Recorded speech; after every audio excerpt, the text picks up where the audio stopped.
Welcome.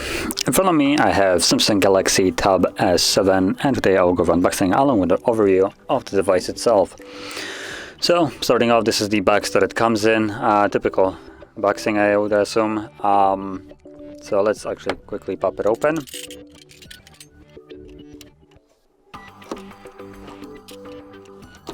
There we go.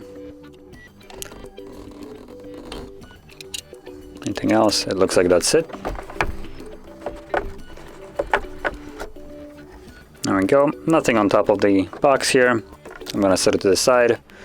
Then we get the tablet itself with this fabric-like casing on it. So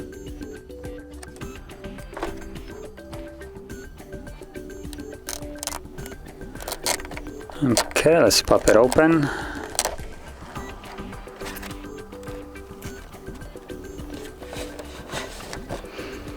So I'm gonna automatically turn it on so I can quickly get to the setup. And for now I'm gonna set it somewhere to the side, assuming I have space for it. There we go. Then apart from that, we get the pen. Super light, honestly, like it's missing a battery or something. Maybe it is, we'll see that in a second. Then we get some paperwork, looks like. Let's see what's inside. Obviously we have the eject tool right here, and just the typical paperwork, so nothing apart from that inside. Okay, whatever, just gonna put that back there soon. Then we got a charger. So let's see, this is a so this is a super disappointing, puny 10-watt charger. Not sure what the hell that is, honestly. Just kind of annoying. Then we got a cable. So it's type A to type C, obviously, just for the charger. So the charger is kind of crap, and that's about it. So let's just put that back in here. Drop that back in here so I don't have to look at this disgustingly dirt cheap charger that they decided to include here, and set that to the side. I did have somewhere a tablet stand. There we go, found it. So let's prop that up and let's get the tablet itself in here.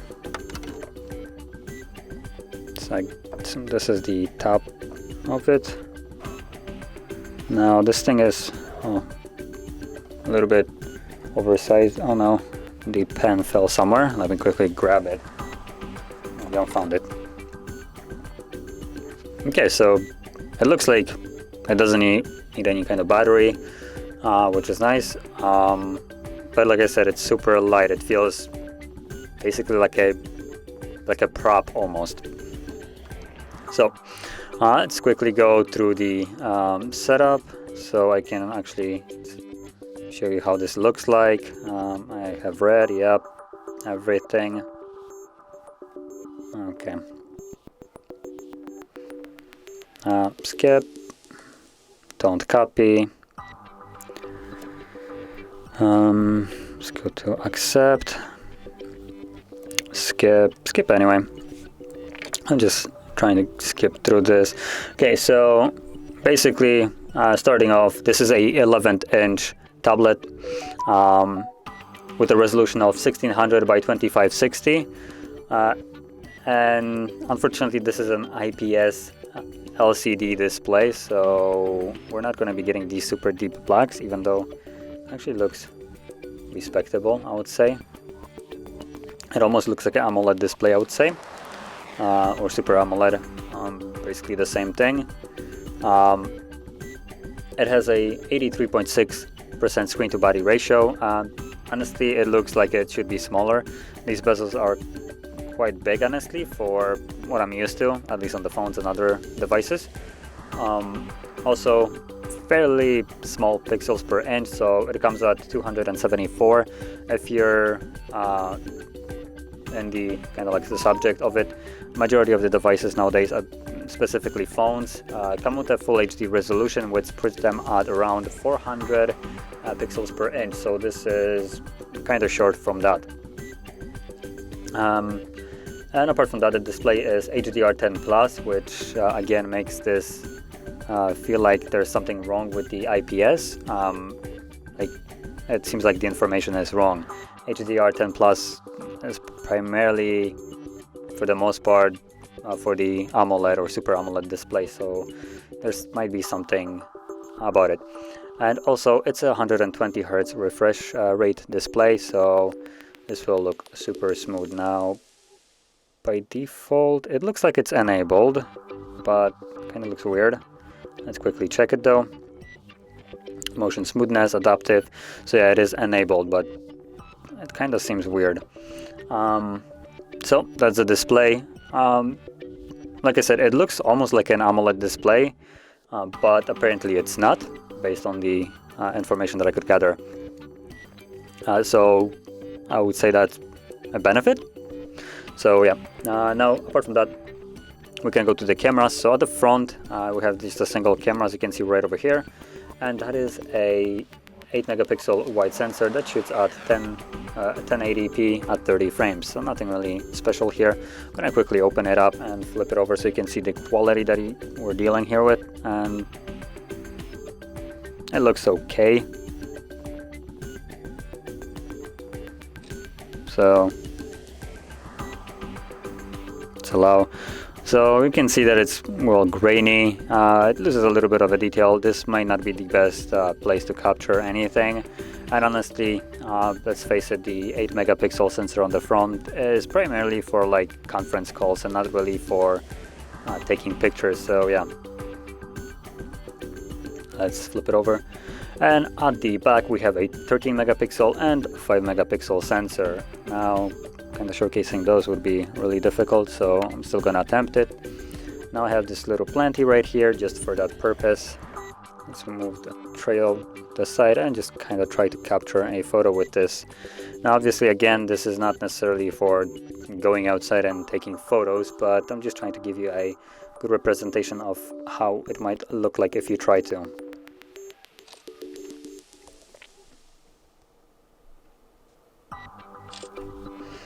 And also, probably saying a good representation is an overstatement. This is a studio with a poor lighting condition, so keep that in mind, that photos that you capture might come out better than this. Now, let's see. Honestly, I don't really feel like messing around much here. Now, I'm also gonna try to record and see.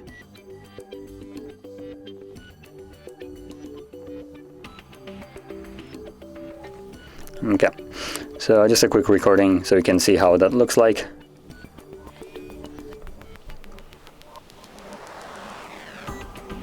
So that is basically how it came out. Honestly, it looks okay. Let me quickly make the brightness. Okay, it's maxed out almost. Okay, so let's move that out of the way and set the tablet back in the front.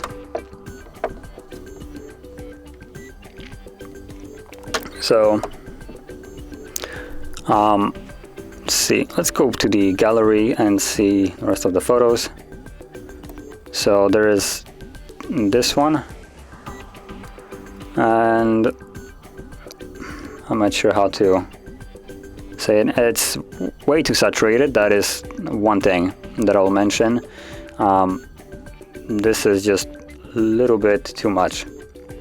So let's see the other one. Now it's lacking in quality, but like I said, this could be because of the lighting environment and just overall kind of crop conditions for actually taking photos, so keep that in mind.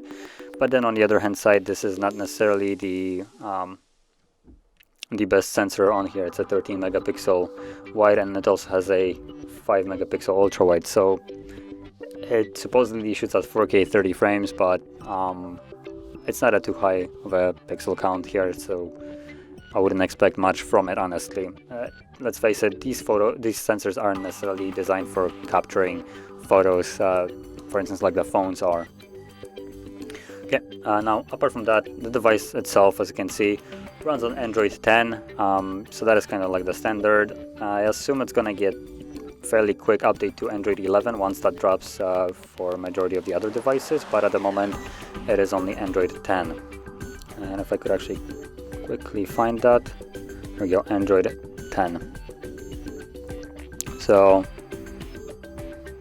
yeah. Now moving on to the specs of the device itself, because that's probably what majority of the people care about.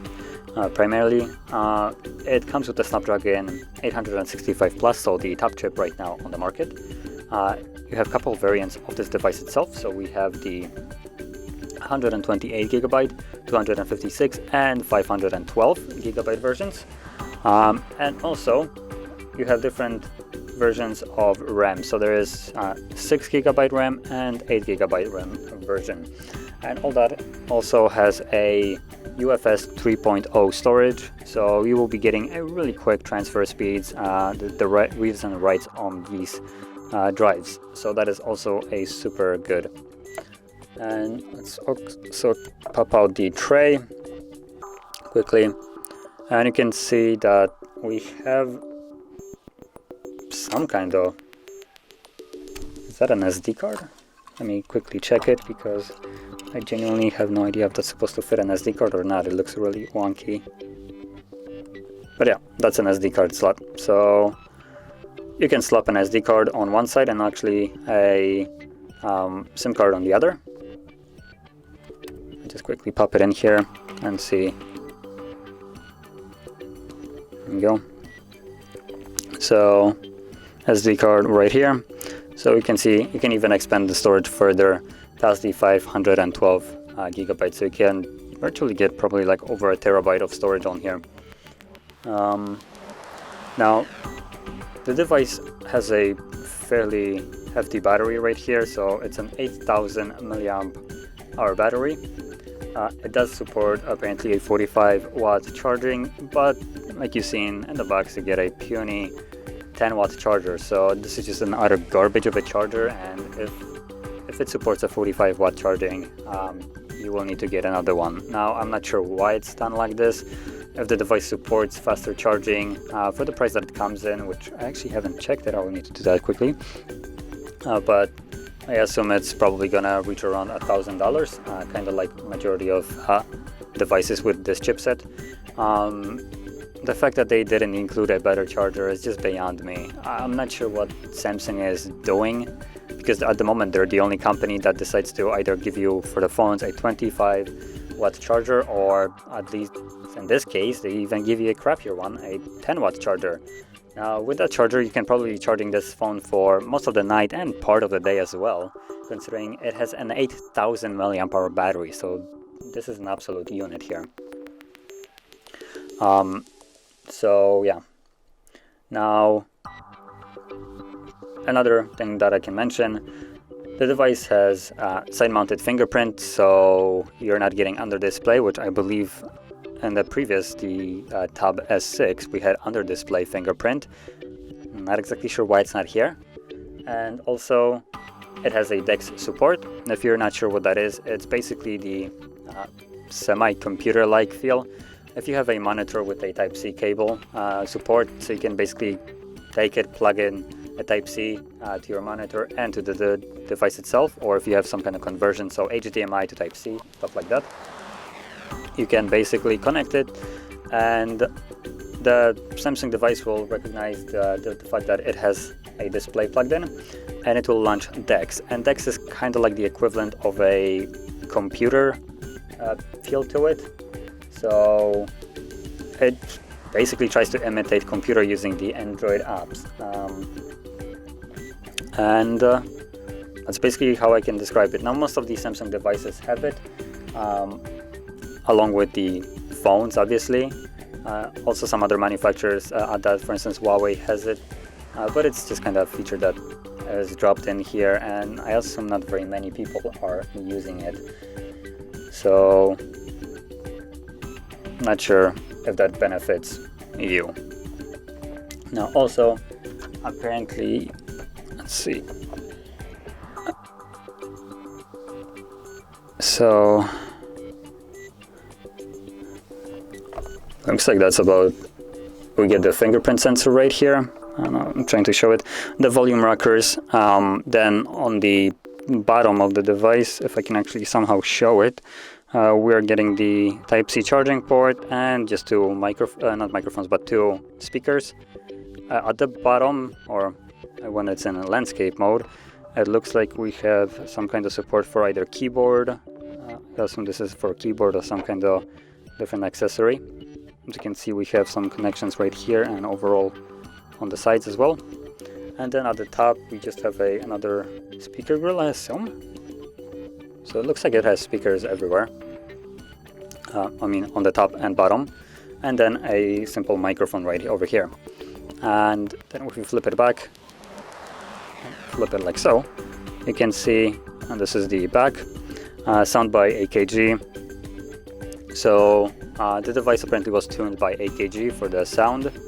And well, I'm gonna play some no copyright songs in a second so we can hear how that sounds.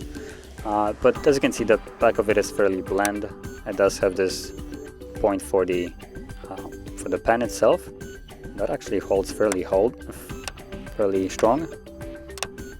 Now you won't be able to lift your device with this, but you most certainly will not be able to lose it. So you can see it's not really moving from here once you place it. That's nice, and it's probably also part of the fact that the pen itself is almost weightless. It's like a paperweight. So yeah, it's really, it feels like a toy almost, honestly. Let's flip it over. Previously, I don't know if you ever used the previous S6. It did have a little bit of a problem with the pen. So any kind of like super small movements would not really render it. Just allow. Now right here, it looks way better in terms of how it works. Not sure if you can see that, but before, if you would make a really small movements, it would kind of make the squiggly line, for instance, but it was all the same. And if you were to expand it a little bit further, it would not recognize it. It started recognizing after a specific interval. So if, for instance, you move like 3 millimeters apart, then it will recognize it. And it was a weird jump from it. And here it looks like this is working really good, as you can see after zooming in. So it does recognize it way better now. So that is definitely an improvement over the old version. The pen is more accurate and works way better. Now it does have a button. Not really sure what I can use it for, honestly. And obviously we have the entire interface and all the support for the pen itself, kind of like the Note devices do. So yeah.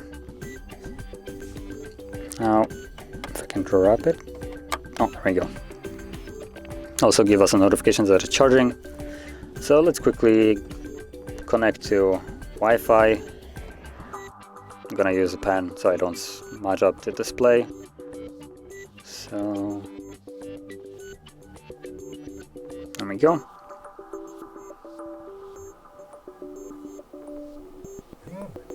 Now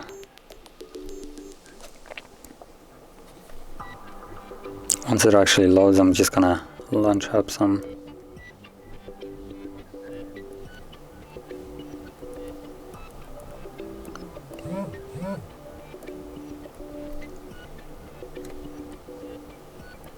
Let's see.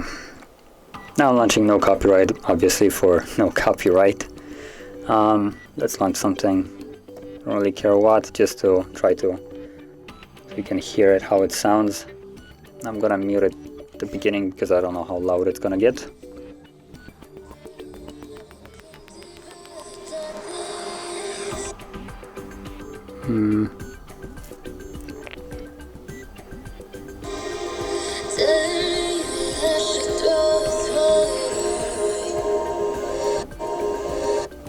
Let's skip through it. Now it would be really nice if the network would be working way better, but I guess I have to deal with it for now.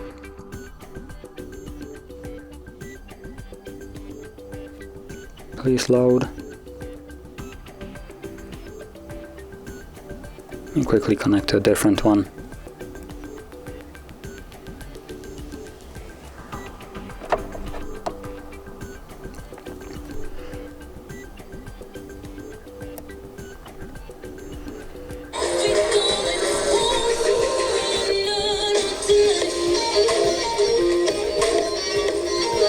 Okay, so this is half volume. Now I would probably should be able to max it out, but it might get distorted.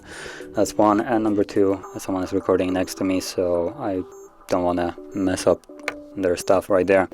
But from just hearing this, at least at a little bit below half volume, it looks like, let's see, the louder it actually gets, at least to like half volume, it sounds good. Honestly, better than I would expect.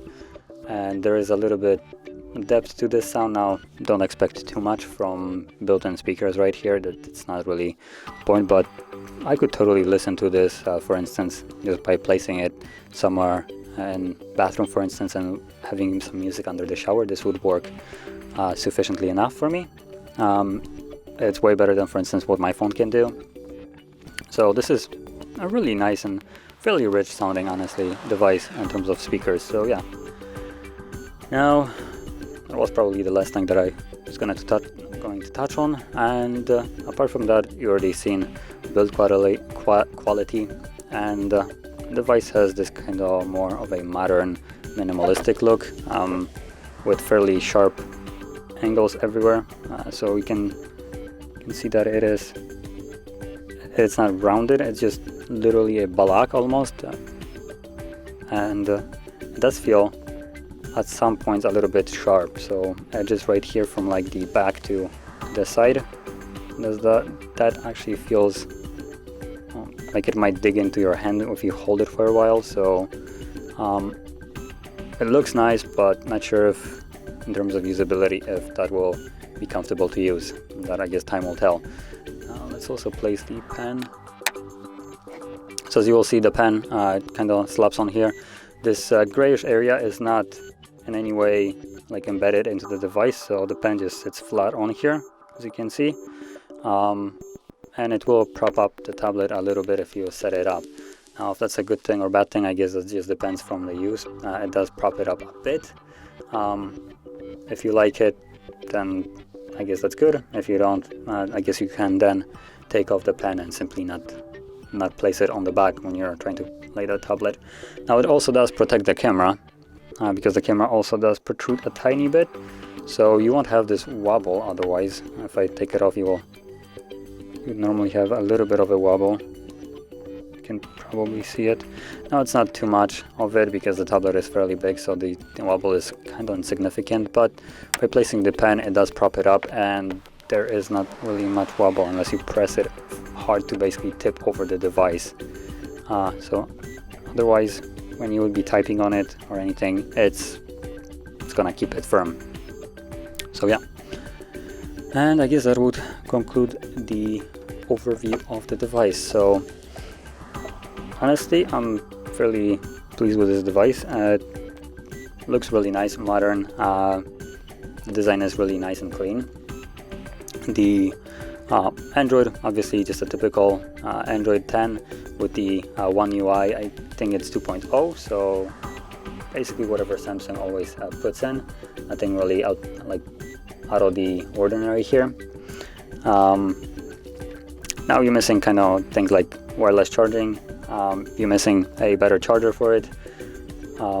What else is there to say? You don't have any kind of headphone jack, if that's something that you will be looking for. And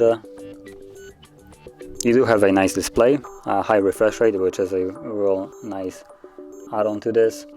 And cameras are mediocre, like I said before. The pen is improved, so it works better now than it did before. And I think this would conclude the things that I basically kind of like jumped out obviously at me straight up. So pen is improved, display is really nice, and yeah. And obviously the problem with the charger that I constantly have with Samsung.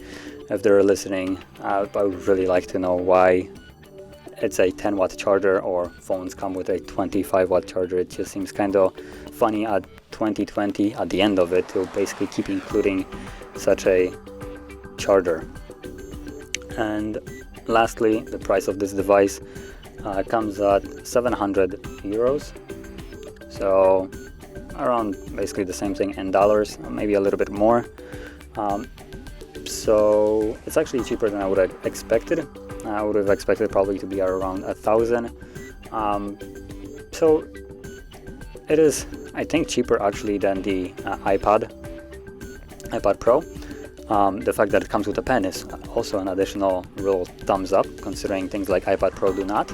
And at this moment, with this one probably being a little bit smaller because they do have a Tab S7 Plus. This is the 11-inch, so it's just a normal one.